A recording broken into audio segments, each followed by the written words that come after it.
Alors moi, je réponds archiviste et écrivain, parce que ce sont mes deux métiers.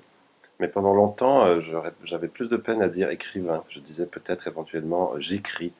Mais petit à petit, à force d'avoir écrit plusieurs livres, j'ai pu admettre ce fait, tout simplement, bah, je suis écrivain. Mais c'est plus difficile, c'est plus lourd, c'est plus difficile à admettre, tandis que quand on fait de la musique, on est musicien, c'est tout de suite évident. Mais écrivain, c'est comme si on était prétentieux ou que sais-je.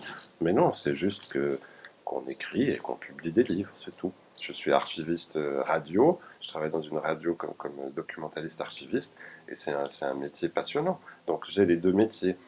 Je connais aussi des gens qui trouvent qu'avoir un travail alimentaire à côté de son air, c'est quelque chose de sale et d'humiliant. C'est pas du tout mon cas. C'est deux pieds qui font tenir à peu près debout.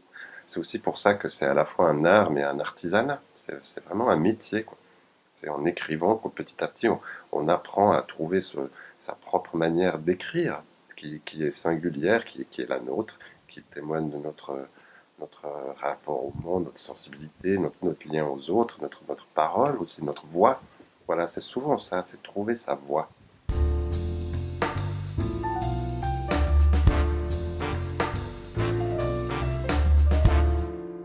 Pourquoi as-tu écrit ce livre? Voilà, une qui est revenue très souvent. Pourquoi as-tu écrit ce livre?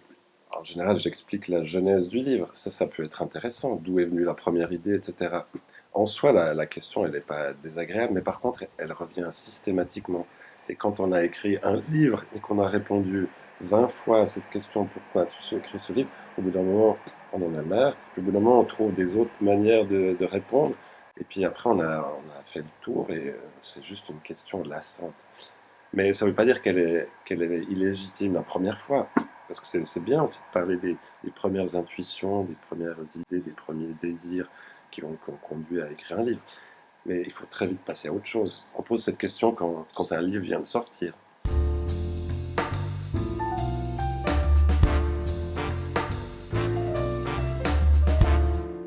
Quand il y a en général des critiques littéraires ou des textes sur des ouvrages, on parle beaucoup de temps à raconter l'histoire, à décrire l'histoire, ou alors à raconter la biographie de l'auteur.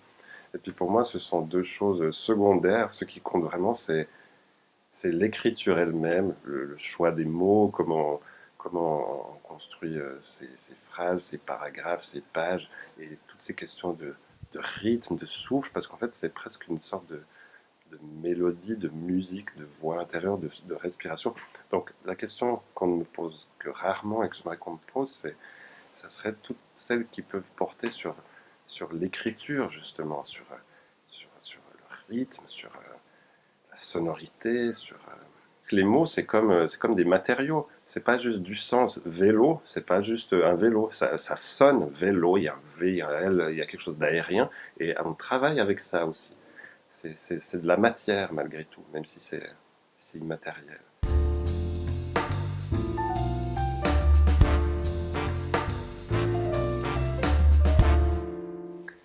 Alors moi, je suis quelqu'un qui n'écrit pas d'un premier jet. J'ai toujours besoin de relire, de corriger, donc ça prend du temps. Je suis un écrivain lent.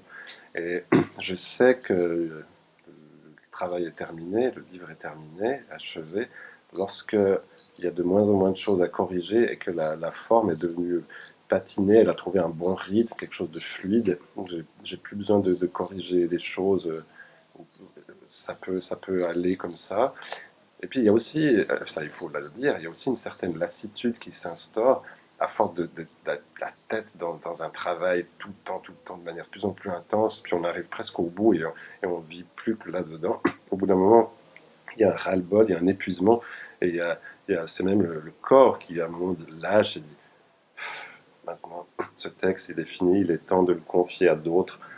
Peut-être qu'il est réussi, peut-être qu'il est raté, il est bon, il est mauvais, mais en tout cas il est terminé, tu en feras rien de mieux, il faut le laisser aller, quoi.